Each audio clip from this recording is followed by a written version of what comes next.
সব কিছু বাদ দিয়ে বাজারটা নিয়ন্ত্রণ করা। মানুষ আপনারা কি পরিবর্তন করছেন মানুষ কিন্তু এগুলো দেখে না। আপনারা সংবিধানে কি যোগ করবেন কি সংস্কার করবেন মানুষ কিন্তু এগুলো দেখবে না। মানুষ শুধু দেখবে তারা প্রতিদিন যে বাজারটা করে সেই বাজারের যে পণ্যগুলো সেই পণ্যর দাম কমেছে কিনা।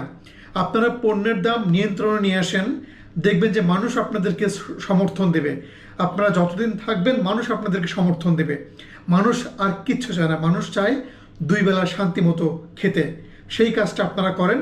বাদ বাকি নিয়ে মানুষের কোনো টেনশন নেই, কোনো চিন্তা নেই। তাদের চিন্তা হচ্ছে পরিবারের মানুষজনকে একবেলা ইলিশ মাছ খাওয়াবে, একবেলা গরুর মাংস খাওয়াবে। এই ব্যবস্থাটা করেন। আর যা ইচ্ছা আপনারা করেন। যত সিন্ডিকেট আছে সব সিন্ডিকেটকে ভাঙেন, সিন্ডিকেট মুক্ত বাংলাদেশ গড়ে তোলেন, তাহলেই কিন্তু মানুষ আপনাদের পাশে দাঁড়াবে।